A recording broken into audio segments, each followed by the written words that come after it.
Hey gamer friends, I'm Danielle. And I'm Josiah. And we are ready to roll.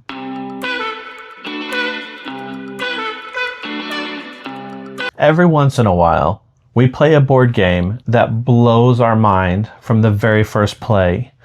Today, we're going to talk about 10 games each that we fell in love with from the very first play. Now, these aren't just good games. They're the kind of games that make you want to tell everybody you can, everybody who plays board games, and play them again immediately and over again. So that's what we're going to be talking about today. So let's get right into it. Okay, so I do want to say that these games, some of these are like on my favorite games of all time. Yeah. Some of them aren't necessarily my top games of all time, but they did fit the category of, from the very first play, I loved this game. Yeah. And there will be some crossover. Yeah, there's crossover because we loved a lot of the same games. But not as much as you might, at least not as much as I thought. That's true. There would be. Do you want to go first or do you want me to go first? I'll go first. Okay. My number 10 is Dice Throne. This is a dice chucking sort of gamer's Yahtzee with cards and powers. Yes. And the reason that I loved it so much is because it's a 1v1 battler, and I love those, and it's really fun to roll the dice, make your combos, and then either attack or defend or, maybe debuff or whatever. And I love the fantasy aspect of it. And Marvel or high fantasy, there's all kinds of different Dice Throne games that you can play, but it just was really fun for me right off the bat. And I have a lot of really great experiences playing Dice Throne. Yeah, I think this is a really good pick. And one that I want to play at some point. We have never played, what is it, Santa versus Krampus? Oh, yeah. I really want that set because we've never played that one, and I just think it's fun for like the holidays or something. That would be awesome. It would be a good one. Yeah. All right, my number 10 on this list is Guild of Merchant Explorers. So this one is this one barely made the list, I will say that. But I put it on there because I really, really enjoyed it when I played it. And every single play got better and better and better and better. And so I really like that aspect of it as well. But it was one that when I started playing it, I was like, this is fun. This is fun. I like getting to put all my little cubes out. And anyway, it was really good. So it kind of has that flip and right feel because it's flip and you're trying to figure out how to explore and, the nuance of all the scoring. It's really good. Yeah, this is definitely one that I have a hard time just like connecting with. Yeah. I like it and I think it's a good game, but it's not one that I've like really connected with yet. So where it goes into that, like, I love this game category. Sure. But it's a good game. Yeah. My number 9 is Too Many Bones. I knew that I was going to like this game. Oh, yeah. From the start. Okay, so it has really high production value. Yes. And I love that. I am I would say like a goblin for high production value games. Like, I love them. And it's fantasy and it's fighting and it's session based. It's like, although I do wish, and I think there is a way to make it campaign. Yeah, some of the people that watching our channel let us know like what ones to get for campaign. And so we may have to do that at some point. I definitely will. And it's hard, which I like in a battler. I like it to be hard. And so for all of those reasons, it was my number 9. I love this game. Yeah. And again, rolling dice. Yeah. And we don't get to play it nearly as much as I want to play it because we just have so many games that we need to play and want to play. And so it's just one that I just am constantly wanting to get out on the table. And so it just, after that very first play, even I've never had the desire go away to want to play this game. Sure. And this is one that we have plans to play at 4, but we still haven't played at 4. Right. So, but that is our goal. We're going to play it at 4 because we've never done that and see what the difference is. Right. All right. My number 9 game is The Initiative. And this one was one that we bought that it looked interesting and we got it and we started playing through. It's a campaign that you play through. And from the very first play, I was hooked. I loved this aspect of a game within a game. Yeah. I loved the way that you did the cards. It was like you play a card, and then if you play one higher, you have to keep playing higher. There is ways to make the deck go back. Right. There's like a timing aspect of it that, if you draw this card, it's a click on the clock. Yes, and it's counting down, and you only have so much time to figure out the puzzle that you're trying to figure out. So I just loved every single bit of this game, and that's why it's on this list. The sad thing for me is that because we played through the campaign, it's probably going to continue to go down on my like games of all time because you can't keep playing it. Yeah. But the experience alone was awesome. I loved every play, but especially from that very first moment, I was hooked. Yeah. I was in it. I was in the game. Yeah. One thing that helps the you can't really play it again aspect of it is that we got to kind of let somebody else have that same experience. Yes. So you can kind of put it back together the way it came and give it to someone else to play. Right. Yeah. And I think we'll probably do that again. Yeah. So Isaac, you and Annalie be ready. That's right. My number 8 is Kelp. And this is another one, like I just knew right away. We're looking at the game. When we got the game, I just knew I was going to love this game, and it did not disappoint. I love the asymmetrical play. The theme is just beautiful and right up my alley. Very much love the artwork. Love the production value, the tiles and the things that the octopus get, and the dice rolling and the deck building element of it.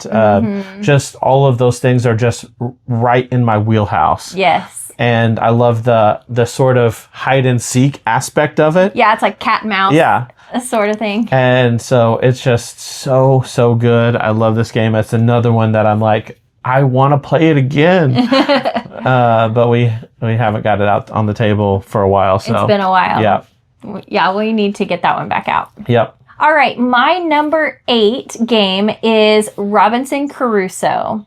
This was a game that we bought long way back time ago. Yes. But the very first time we played it, it was kind of a stretch for us game-wise. It was a hard game. It's still a hard game. Like, this is a hard cooperative game. But I was like in it. I loved the theme. I loved the mechanisms. I liked that, you're rolling to see if you're going to destroy something, basically. Like there's a weather element. There's, I made this decision. Now it's coming back to bite us later. Like literally everything about this game I loved the very first time we played it. And I still love this game. I think it's a great game. It's really good. Yeah, so if you're wanting a very punishing cooperative game, this is the one. It's a good one. It's a good one for that. It is hard, but it is fun, and it feels so good when you win. It does. It feels like I really accomplished something. Yeah. So I like it a lot. Absolutely. My number 7 is one of my all-time favorite games. It is Ark Nova. So good. Yes. This is one that I actually didn't expect to love right away. True.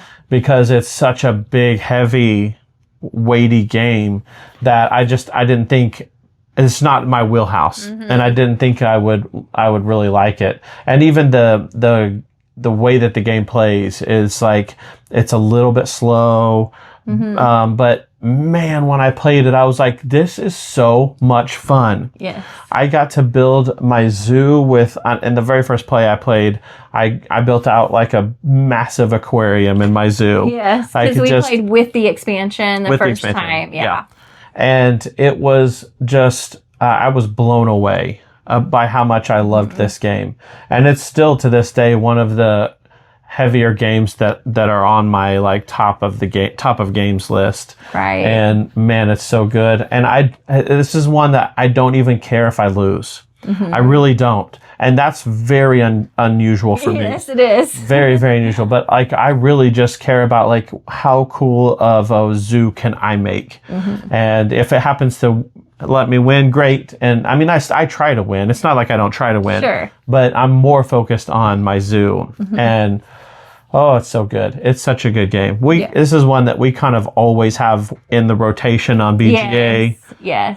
We play it's really easy to play on BGA. Yeah, and we play a lot with Isaac on BGA. But yeah, I love this game so much. Okay, my number 7 is Courtesans. And we've talked a lot about this recently because it is a game that you have 3 cards and you play one in front of you, one at the queen's table, and one in front of someone else.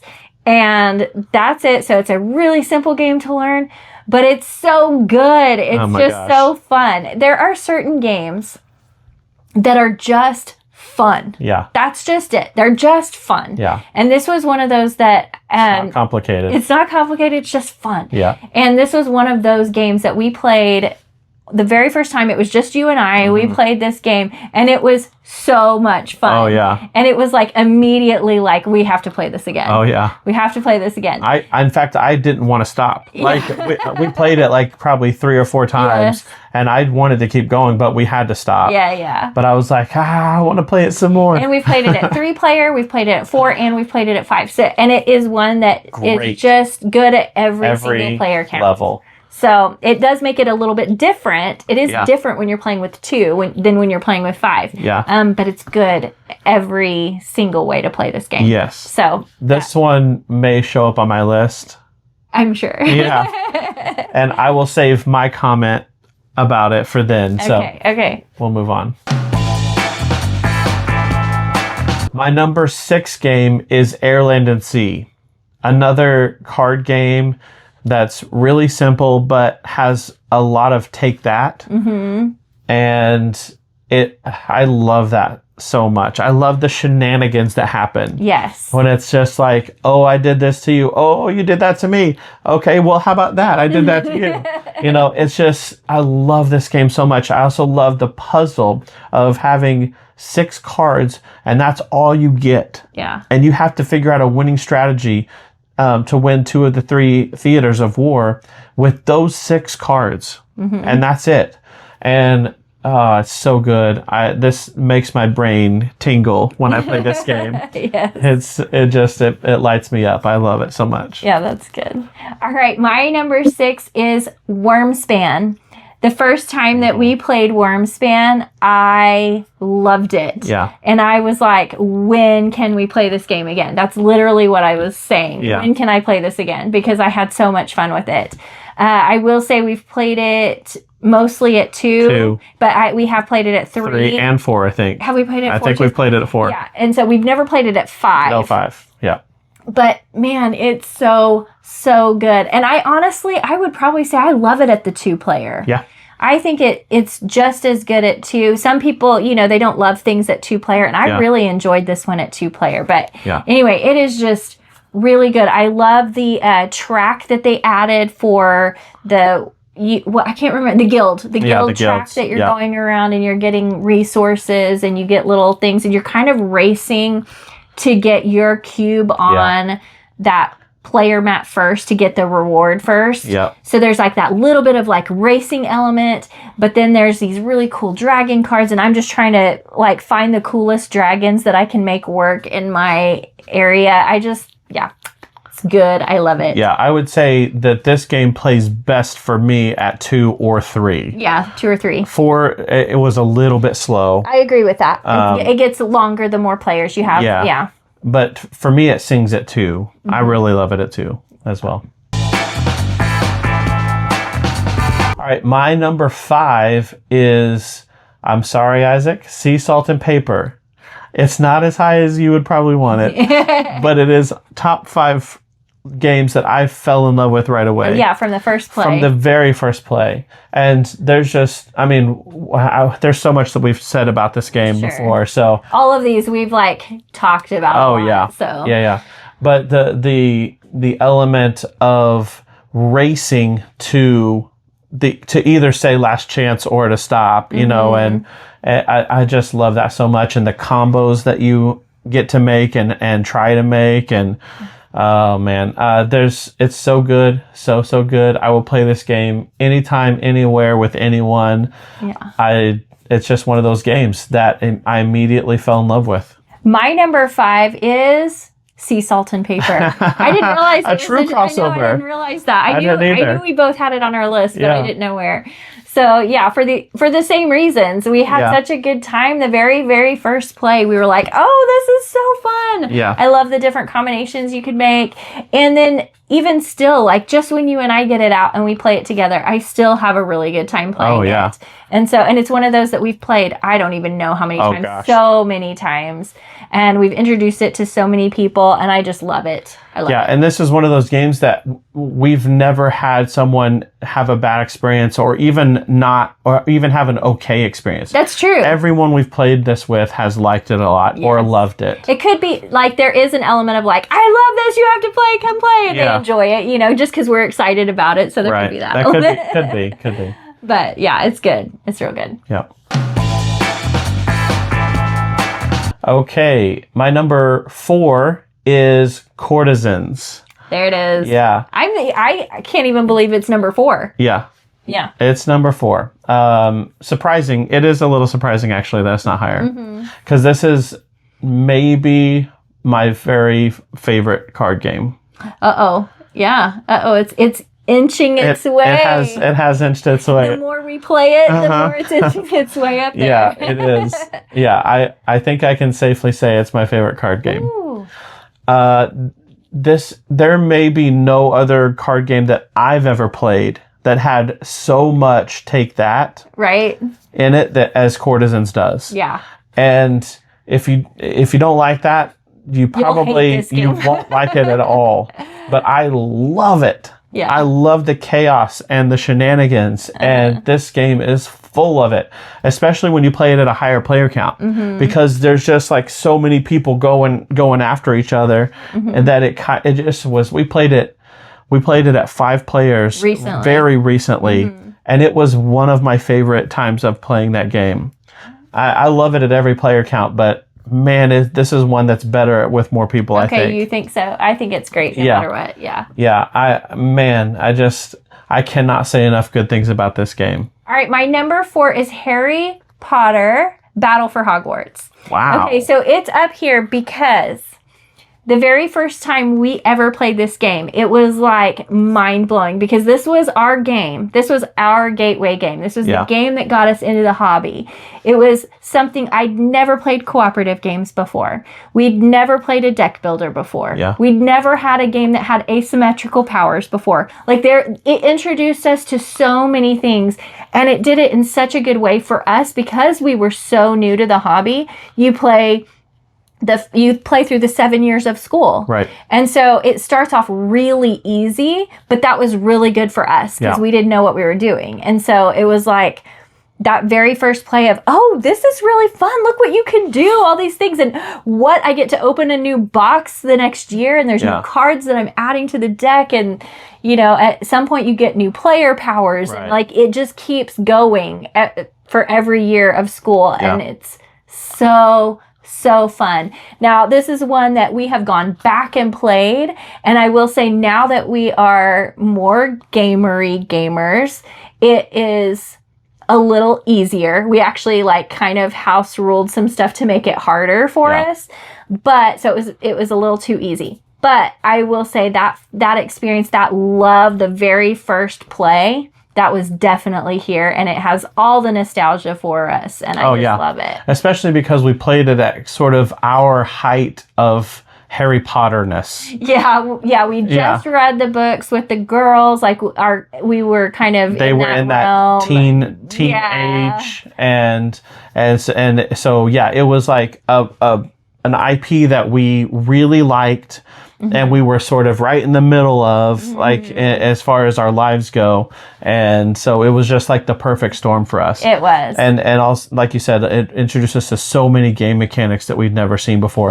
A legacy sort of feel. Yes. With being able to open up new material and stuff. True. And so it's not a legacy game, but it had that feel. Yes. And so the new material, new components. Yeah, it's our experience was definitely way up there with that game. It was epic, mind-blowing for us.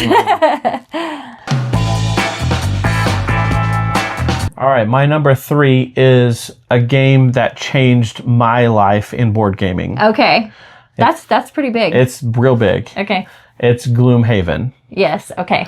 So it's the first time I've ever played a board game like that. Right. A big box legacy sort of like fantasy battler game. Yes. And it unlocked this love of that sort of game for me.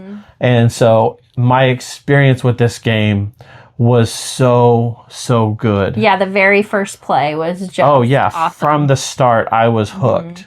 And then walking through the whole campaign, being able to level up my player, retire them, get a new character, unlock a new character, open a new box. Figure them out, yeah. Yeah, and then it sort of morphed into, okay, so now I've played it a while and I kind of know how things go. Now I'm going to optimize my cards. And that even just took it to a new level for me.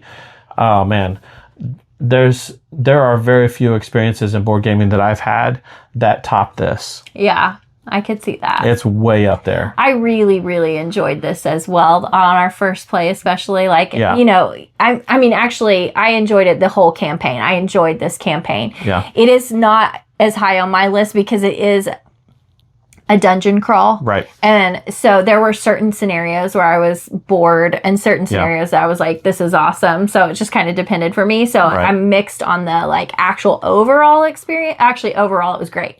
But on certain scenarios I'm mixed on. Yeah. But that first play, it definitely opened our eyes to something completely different that we've never done before. And that was really fun. And we do have Frosthaven, and we've only played maybe 10 sessions or so. Yeah, probably. 10 to 12. Yeah, something in that range. So we've barely scratched the surface on that one. I want to finish that one as well. Yeah. At some point. The thing about Frosthaven is, so there's aspects of like going back to the, what do they call it? The village, basically, that you go back to. There's aspects of that I enjoy and aspects of it that I don't love. That kind of feel clunky. So I feel like we need to kind of, we'll probably have to relearn all of that to get back into it. Yeah. Okay, my number 3 is Pandemic. The first time that we played Pandemic was awesome. Oh yeah. It was Big so time. good because at that point we'd played, Harry Potter. We were looking for another cooperative game because we just had so much fun with it. And we played with our daughters and it just was such a good experience. We were like, this is hard. How do we do this? Like trying to figure out how to cure all of the diseases. It does feel impossible. It does. The very first time we ever played, it felt impossible. Yeah. And I mean, this game has been around for a while and tons of people have played it. This is a very popular game. Yeah. But just thinking back on that very first play, I just loved it. Yeah. I was in. It makes me sad when I hear people have such bad experiences with cooperative games. Their first time, like, oh, this person took over my game and I wasn't able to even do my turn. That makes me so sad because I had such a good experience. We love cooperative games. Yeah, we just have had such a fun time with it. Of course, to be fair, we don't play cooperative games with strangers. It's always been true. us. And so, yeah, that's true. That may make a difference. Yeah. All right, my number 2 game is going to be no surprise to anyone who knows me. It's Clank. Oh yeah, not a surprise at all. Yeah. Again, from opening the box and getting it out, I'm like, oh yeah, I love this game already. Haven't even played it yet. I love this game. Yes. Deck builder, which is my favorite mechanism, and the race element of delving into the dungeon and grabbing some artifacts and some gems and things like that, and racing back out before the dragon kills you, or things like that. It's so good. And then when we got Clank Catacombs, it just took it to another level because I love the dungeon reveal aspect, where to me, that's way more immersive. It is. Because instead of like, okay, I can see the whole dungeon and now I can just optimize my way down. It's like, okay, if I were going through a dungeon, I would only see the next room as I'm going through it. And so I love that aspect. It just helps me like get right into the dungeon with it. And man, this game is so good. Yeah, and something that I really loved about Clank from the first time we played is that it didn't take itself too seriously. So it like kind of made fun of the fantasy, RPG. the RPG aspect, but like in a really good way. It was like so cute and funny, and like you're like, oh, that's kind of quirky, and you know when you read the flavor text and stuff, it's good. Yeah, or some of the names of the cards are like, okay, I see what you did there. Yeah, exactly. They're like punny. Yeah, and this is one of the best games that does deck building that I've played. It may not be the best deck building game, but it's one of them. For sure. Like they do the deck building aspect of this game really well. I agree. It's so fun. It's such a good game. All right, my number 2 game is Castles of Burgundy. So this is one that I didn't purchase first. And don't give me that face. Okay, so this is the one I did not purchase first. I played it on BGA for the very first time because I'd heard all these people talk about it. It's been talked about forever. People love this game, whatever, blah, blah, blah. So I was like, okay, I got to see what this is about. And so I went through the tutorial on BGA and I started playing it and I was like, oh, this is so fun. And I was having a blast with it. And then I played with you and with Isaac, and I've just basically been playing it nonstop since then. I have been in a game of Castles of Burgundy, and we still don't own the game. So at some point, maybe that will be something that we'll get to add to our collection. Yeah. But I have been playing it nonstop since I started, and I loved it from the very first moment. And the thing is I still am not super good at it. I know I say that anytime I talk about this because I play against people who are really good at this game, and I have maybe won twice. Literally 2 times, and that's it. Like, I lose this game way more. There are people who just have played it and have such good strategy that I haven't figured out yet, which is fine. I enjoy this game. I love trying to figure out how to optimize those dice with the exact right tiles that I need to go into my duchy. So it's good stuff. I am definitely in the minority on this game. I know. You don't love it. Because I don't love this game. I like it okay. It's like growing on me, but it's like a very slow growth. Okay. Like a moss growth. I'll take it. Yeah. It's for me, it's just really hard to connect everything together. Yeah. And so this one may be one of those games where if I had it in person, I would probably connect with it better and maybe feel better about it or understand it better. But it's just, I don't know.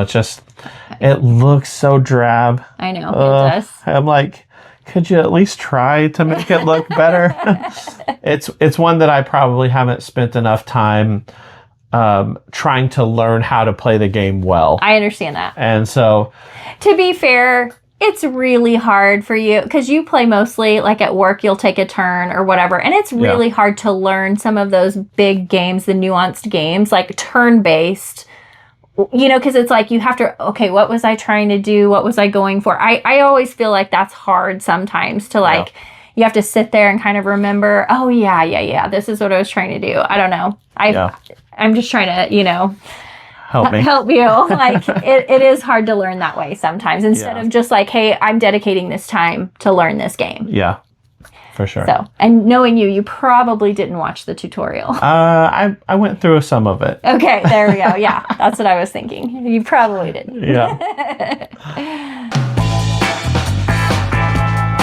Okay, my number 1 game that I fell in love with from the moment I played it is Aeon's End. If anyone has watched any of our content, they knew that. Oh yeah, 100%. I can't even tell you what I love about it. I love everything about it. Everything. And you did the moment we played it. You were from like, the very moment. This is awesome. Yes. And I think you were like, a game hasn't made me feel this way. Like love this much in a long time. Yeah. Because they don't come out all the time. Since Gloomhaven. Yeah. That's probably Since Gloomhaven is the last time I felt this way about a board game. Yeah.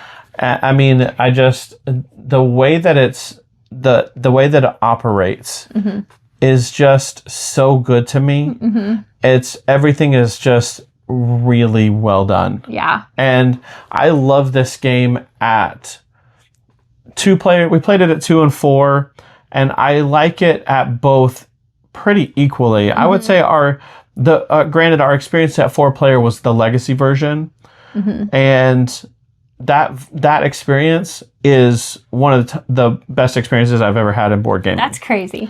But we played it at 4-player before the legacy version. We played it at 4-player several times. Well, anyway, I love the game. It's just the best game that we own. Yeah.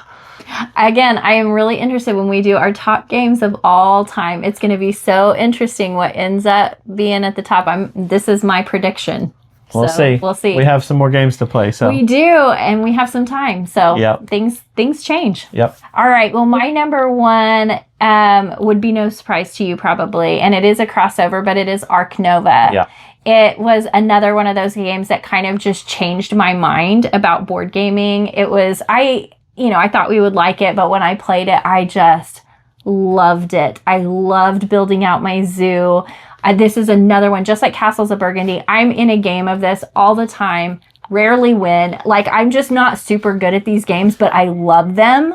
And I love building out my zoo. And you said it. It's like, I don't care if I win because I just want the animals I want. And that's probably why I never win, because I have a few times like, okay, I'm going to go after these goals and the objectives and the whole point of the game. But in reality, I have the most fun when I'm just like enjoying building out my zoo with my cards and trying to figure, like, that's when I have the most fun. Right. And so, which is what you should do. Yeah, I know. You should have the most fun playing the game. Who cares? If I get those, great. If I don't get those, I'm just going to build out my zoo and have a good time with it. Yeah, for sure. But I love it. It's one of my favorite games of all time. It's one of the best games that we own too. I agree. Yeah. So that's it for this video. We wanted to bring you games that we fell in love with at the very first play, because we have previously made a video about games that we weren't interested in at first, but we fell in love with later. And so this is kind of a nod to that, but just like from that very first moment, I loved this game. Yep.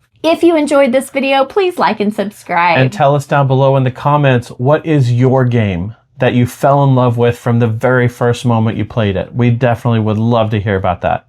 Thanks for watching. We'll see you next time. Bye.